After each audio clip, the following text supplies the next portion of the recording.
বিসমিল্লাহির রহমানির রহিম। ডক্টর সলিমুল্লাহ খান বর্তমান সময়ের সবচাইতে আলোচিত পণ্ডিত, গণবুদ্ধিজীবী হিসেবে যিনি পরিচিত। অনেকে তাকে জীবন্ত কম্পিউটার বলেন। এত জ্ঞানী লোক, এত তথ্য মনে রাখা লোক বাংলাদেশে বিরল। ব্যক্তিগতভাবে উনি আমার একাডেমিক বড় ভাই, আমার চাইতে 11 বছরের বড়। ঢাকা বিশ্ববিদ্যালয়ের আইন বিভাগের আমরা দুইজনই সাবেক শিক্ষার্থী।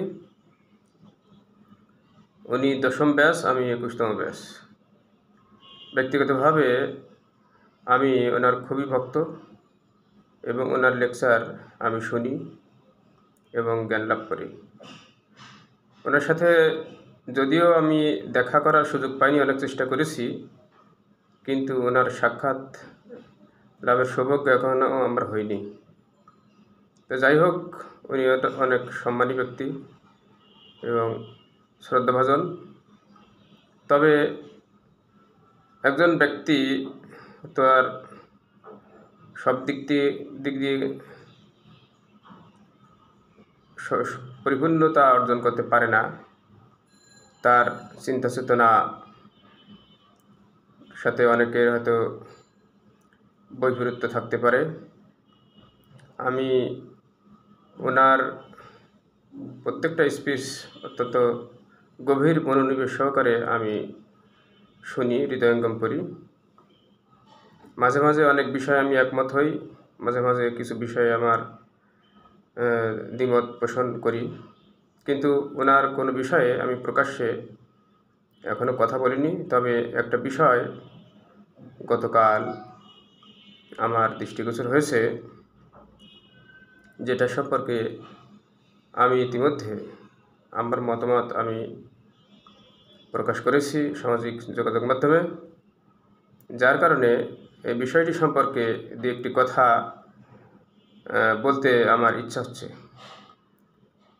সেটা হচ্ছে, ঢাকা বিশ্ববিদ্যালয়ে সম্প্রতি যে রাজনীতি নিষিদ্ধ করা হয়েছে সাময়িকভাবে, শিক্ষক এবং ছাত্র রাজনীতি, এই বিষয়টি নিয়ে উনি দ্বিমত পোষণ করেছেন এবং এটার কড়া সমালোচনা করেছেন উনি সিন্ডিকেটের এই সিদ্ধান্তকে। ঢাকা বিশ্ববিদ্যালয়ের একটি ঐতিহ্যবাহী হল, এফএইচ হল, ফজলুল হক মুসলিম হল, এখানে একটা দুঃখজনক নির্মম ঘটনা ঘটেছে। শিক্ষার্থীরা একটি নিরীহ অসুস্থ যুবককে পিটিয়ে বিভিন্ন নাটকীয়তা দেখিয়ে নির্মমভাবে হত্যা করেছে, যেটা সারা দেশবাসীকে অত্যন্ত নাড়িয়ে দিয়েছে এবং সারা দেশবাসী এটাতে মর্মাহত হয়েছে। এই বিষয়কে কেন্দ্র করে সিন্ডিকেট এই সিদ্ধান্ত নিয়েছে যে আপাতত ঢাকা বিশ্ববিদ্যালয়ে শিক্ষক এবং ছাত্র রাজনীতি নিষিদ্ধ করা হলো। ডক্টর সলিমুল্লাহ খান এটাকে সমর্থন করছেন না। তো আমি মনে করি ডক্টর সলিমুল্লাহ খান তার ব্যক্তিগত মতামত দিতে পারেন, কিন্তু ব্যক্তিগত মতামতের ভিতরে যদি দ্বিচারিতা থাকে তাহলে সেটা গ্রহণযোগ্য নয়। কারণ উনি এই ঢাকা বিশ্ববিদ্যালয়ের ছাত্র ছিলেন। উনি যখন ছাত্র ছিলেন তখন এদেশের অনেক রাজনৈতিক পট পরিবর্তনে ছাত্ররা ভূমিকা রেখেছে। উনি হয়তোবা সেদিক দিয়ে ছাত্র রাজনীতিকে বা শিক্ষক রাজনীতিকে ইতিবাচকভাবে দেখেন, কিন্তু উনি তো একটি বেসরকারি বিশ্ববিদ্যালয়ের শিক্ষক। সেখানে কিন্তু কোনো রাজনীতি নেই, শিক্ষক রাজনীতি বা ছাত্র রাজনীতি নেই। আমাদের ঢাকা বিশ্ববিদ্যালয় র্যাঙ্কিংয়ে বিশ্বে 1000 বিশ্ববিদ্যালয় থাকলে তার ভিতরে তার কোনো স্থান থাকে না। এশিয়ার ভিতরে যদি 1000 থাকে তাহলে 800-র উপরে আমাদের ঢাকা বিশ্ববিদ্যালয়ের স্থান থাকে। সম্প্রতি আমি একজনের কাছে একটা কথা শুনলাম, একটা গল্প, যে 4জন স্টুডেন্টকে তারা চাকরি দেবেন, মানে 4টি পদ খালি আছে একটা কোম্পানিতে, একটা মাল্টিন্যাশনাল কোম্পানিতে 4টি পদ খালি আছে। সেখানে ইন্টারভিউ, প্রধান যিনি বোর্ডের, তিনি ঢাকা বিশ্ববিদ্যালয়ের একজন শিক্ষক। তিনি একখানে গল্প করেছেন যে তার ইচ্ছা ছিল যে ঢাকা বিশ্ববিদ্যালয়ের ছাত্রদেরকে এই চাকরিগুলি তিনি দিতে চান। মনে মনে এটা তার একটা ইচ্ছা ছিল, পার্সিয়ালিটি বলা যায়, যেহেতু উনি ঢাকা বিশ্ববিদ্যালয়ের শিক্ষক।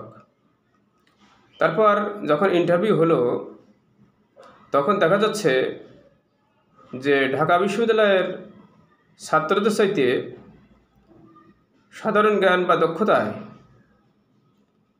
ব্র্যাক ইউনিভার্সিটি এবং নর্থ সাউথ ইউনিভার্সিটির ছাত্ররা এগিয়ে।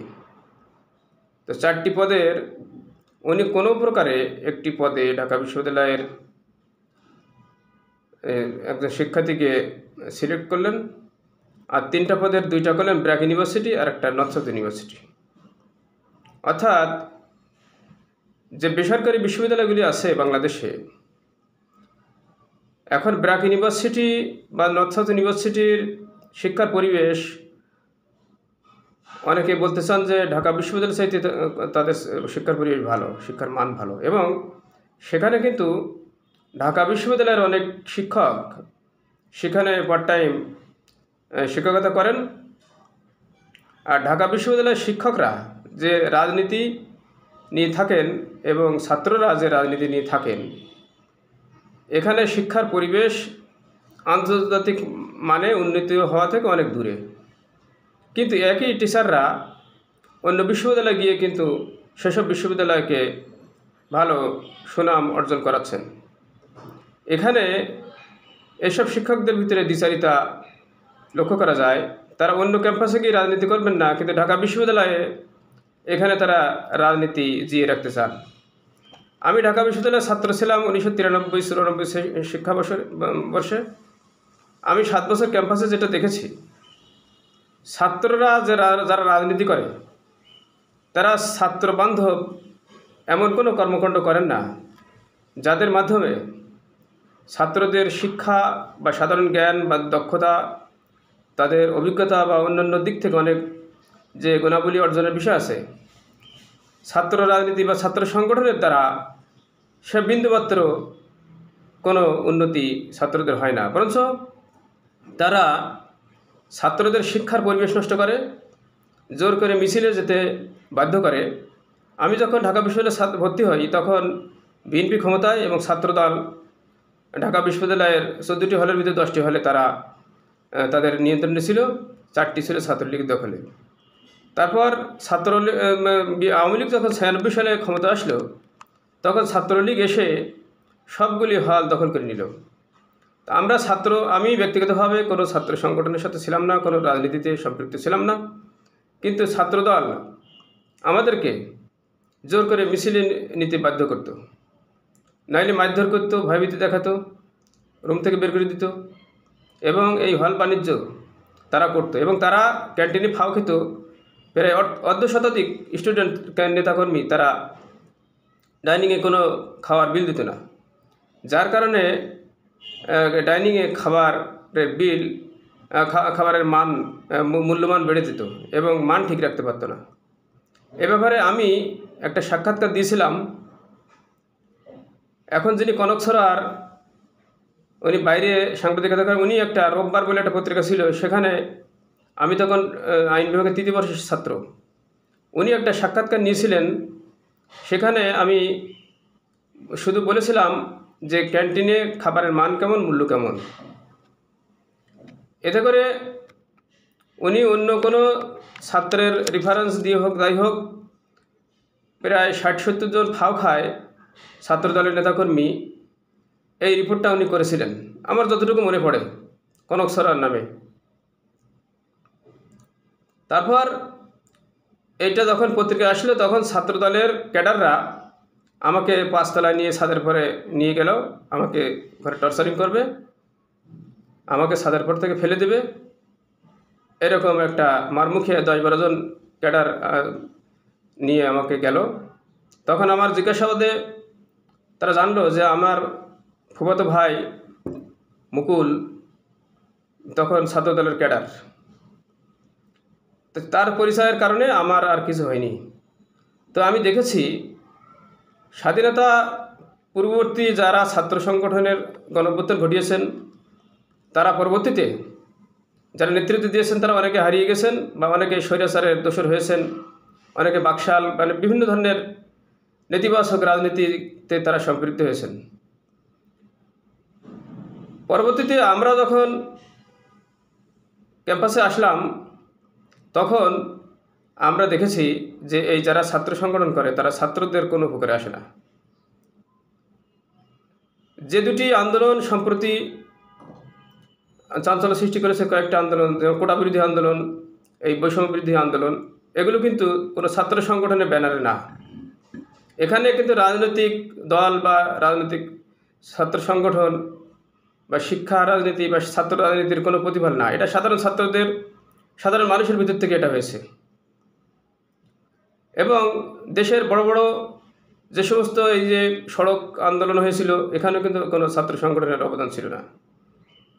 আমরা দেখেছি এই ছাত্র সংগঠনের নামে চাঁদাবাজি হয়, টেন্ডারবাজি হয়, মারামারি হয়, খুন হয়।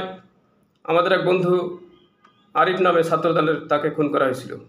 আমরা তখন হলে আমাদের সেটা আমরা প্রত্যক্ষ করেছিলাম। সেটা আমরা গুলি শব্দ পেয়েছিলাম, পরে শুনলাম আরিফকে হত্যা করা হয়েছে। এই এখন বর্তমান যে ছাত্র এবং শিক্ষক রাজনীতি, এটা কোনো ইতিবাচক কোনো ফল নেই। শিক্ষার পরিবেশ নষ্ট করে এবং তারা টিচাররা গবেষণাবাদ দিয়ে রাজনীতি নিয়ে, দলাদলি নিয়ে ব্যস্ত থাকে। আমার কাছে আমি অনেক প্রমাণ আছে আমার কাছে। এক শিক্ষক আর এক শিক্ষকের বিরুদ্ধে অসম্মানজনকভাবে কথা বলছে। এই ধরনের এর প্রতিফলন ছাত্রদের মাঝে আসে। ছাত্ররাও এরকম গ্রুপিং রাজনীতি, নষ্ট রাজনীতি তারা করে। তারা চাঁদাবাজি করত, নানান ধরনের নারী সংক্রান্ত অনেক আমি দেখেছি সমস্যা তাদের ভিতরে ছিল এবং তারা তারে টর্চারিং করতে, মারত। এজন্য আমি মনে করি এই ছাত্র রাজনীতি বা শিক্ষক রাজনীতি ক্যাম্পাসে আর কোনো দরকার নেই, কারণ এর কোনো কল্যাণ